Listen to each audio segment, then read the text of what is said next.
मंत्री जी, 8 वर्ष पूरे होने के बाद अल्पसंख्यकों के लिए कौन कौन सी योजनाएं चलाई गई हैं?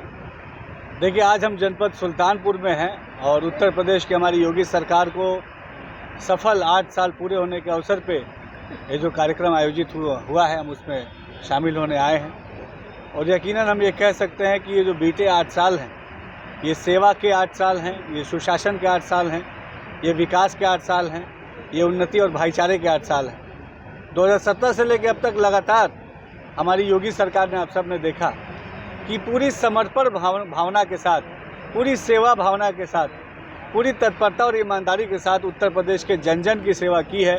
उत्तर प्रदेश का हर वर्ग, चाहे वो किसी भी जाति, धर्म, मज़हब, पंथ का मानने वाला हो, उस तक योजनाएं पहुँचे, उस तक विकास के काम पहुँचे, उस तक उन्नति पहुँचे, उस तक समृद्धि पहुँचे। ये हमारी योगी सरकार ने ईमानदारी से ये काम किया है, जिसका परिणाम आज उत्तर प्रदेश का हर जनपद में दिख रहा है। उत्तर प्रदेश में जो 75 जनपद हैं, हर जनपद को वीआईपी जनपद मान के हमने हर जनपद के विकास को सुनिश्चित करने का हमारी योगी सरकार ने काम किया है।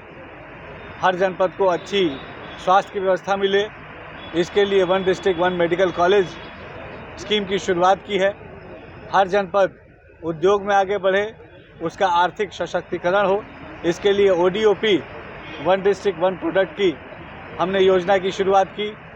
हर डिस्ट्रिक्ट में अच्छे खिलाड़ी निकले, इसके लिए हर जनपद के जो ग्रामीण अंचल क्षेत्र है, वहाँ पे स्टेडियम बनाने का काम भी हमने किया। हर जनपद के जो तमाम उद्यमी हैं, उनको विकास से जोड़ने के लिए हमने ग्लोबल इन्वेस्टर समिट जो किया, उसमें हर जनपद ने प्रतिभाग किया और हज़ारों करोड़ के इन्वेस्टमेंट हर जनपद में आए।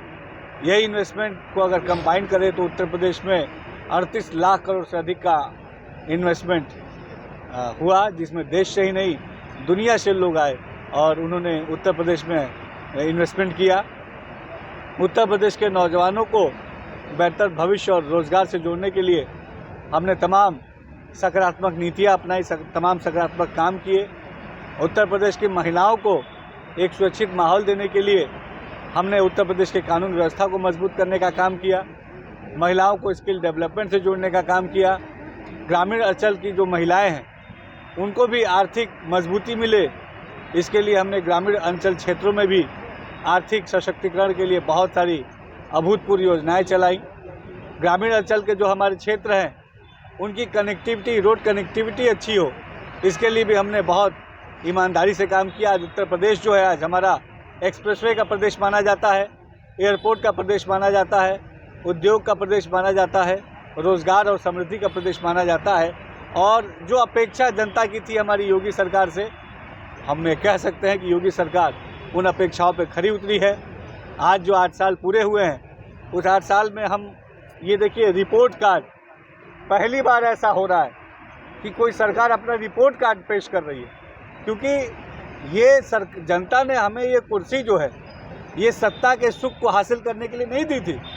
जनता ने उत्तर प्रदेश में मुख्यमंत्री योगी आदित्यनाथ जी को इसलिए चुना क्योंकि योगी जी ही उत्तर प्रदेश की सेवा करने के लिए सक्षम व्यक्ति थे।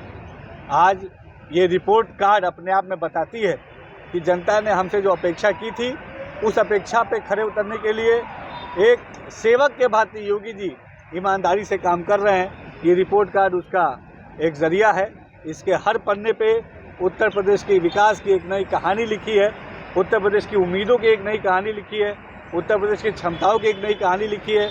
और ये क्षमताएं, उम्मीदें हर सेक्टर में है, चाहे शिक्षा का क्षेत्र हो, सुरक्षा का क्षेत्र हो, रोज़गार का क्षेत्र हो, खेलकूद का क्षेत्र हो, नारी सशक्तिकरण का क्षेत्र हो, पिछड़े दलित समाज के उत्थान का क्षेत्र हो, मुस्लिम पासमानदा समाज की तरक्की का क्षेत्र हो।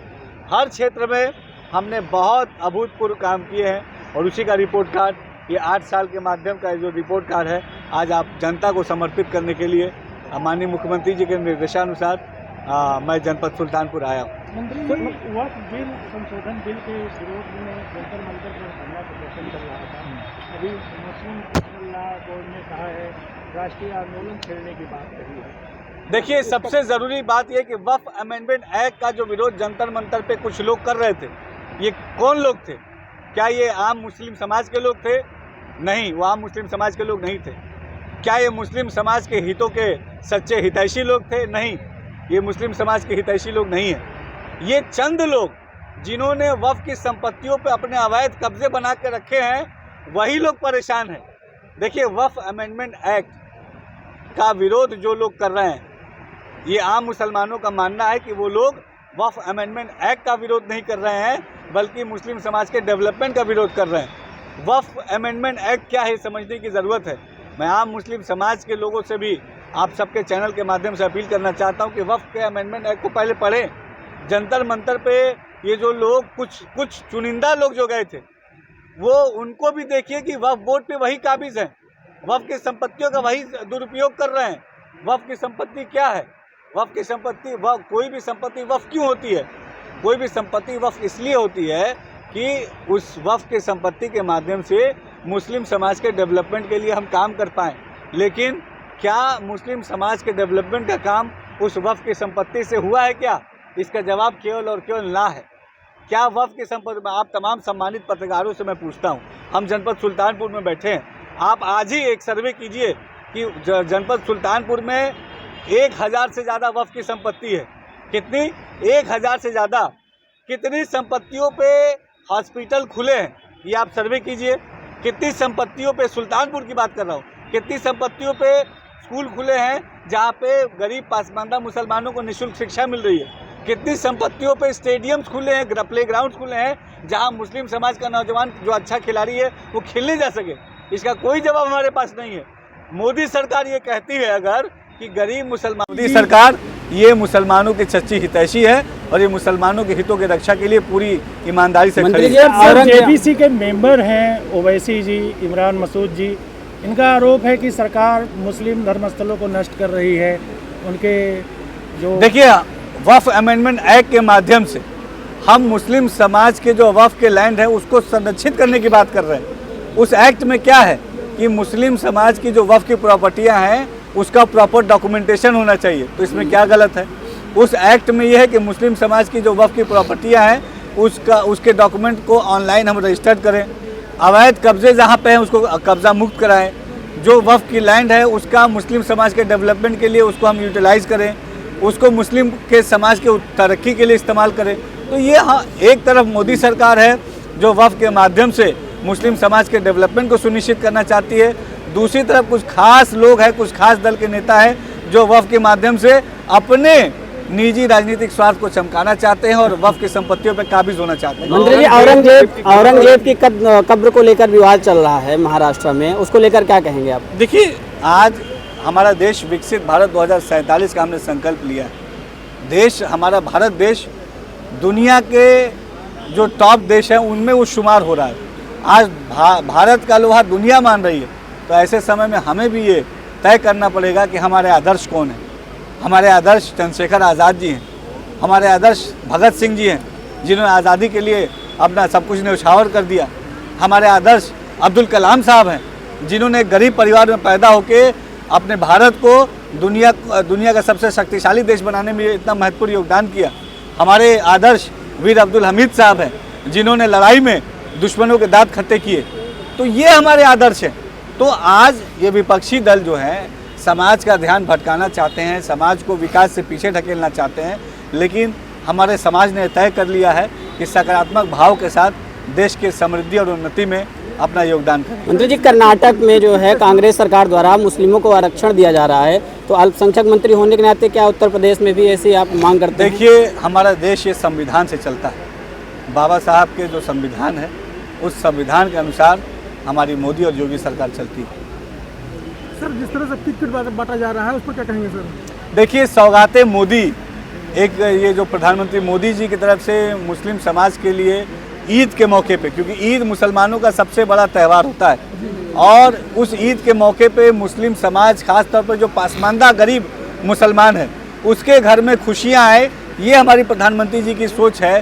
तो सौगाते मोदी का जो एक किट जो गरीब पासमानदा मुसलमानों को मिल रहा है, उसमें क्या है? उसमें सेवई है, उसमें चीनी है, उसमें खजूर है, उसमें हमारी बहनों के लिए तोहफे हैं, उनके लिए कपड़े हैं, ताकि ईद का त्यौहार वो खुशहाली के साथ मनाएं, सेवैयाँ बनाए और एकता और भाईचारे का संदेश जन जन तक पहुँचाए। यही हमारी मोदी सरकार की सोच है। बीते 8 वर्षों में भाजपा शासन में अल्पसंख्यकों के लिए क्या महत्वपूर्ण योजनाएं चलाई गई हैं? देखिए, बीते 8 सालों में जो हमारी मोदी और योगी सरकार ने, केंद्र में मोदी सरकार, प्रदेश में योगी सरकार ने अल्पसंख्यक मुस्लिम समाज के लिए खास तौर पे बहुत सारे काम किए हैं। प्रधानमंत्री जन विकास कार्यक्रम के माध्यम से हमने अल्पसंख्यक बहुल क्षेत्रों में इंफ्रा डेवलपमेंट का काम किया, जहां पर हमने ITI, पॉलिटेक्निक, डिग्री कॉलेज, यूनानी मेडिकल कॉलेज, CHC, PHC, प्राथमिक विद्यालय ये बनाए हैं। हमने मदरसा शिक्षा के मजबूती के लिए काम किया है, आधुनिक शिक्षा को मदरसे से जोड़ा है, NCC, NSS को मदरसे से जोड़ा है। मदरसा विकास के लिए मदरसा में जो पढ़ने वाला पिछड़ा गरीब मुसलमान, पासमानदा मुसलमान जाता है, उसको अच्छी क्वालिटी ऑफ एजुकेशन मिले, इन चीज़ों को सुनिश्चित किया है। हमने हमारी जो मुस्लिम महिलाएं हैं जो ट्रिपल तलाक का जो दंश झेल रही थी, उनको उस दंश से मुक्त कराया है। हमने मुस्लिम समाज के जो नौजवान हैं उनको अच्छी शिक्षा देकर रोज़गार से जोड़ने की तरफ आगे बढ़ाया है। हमने मुस्लिम महिलाओं को स्किल डेवलपमेंट से जोड़ा है।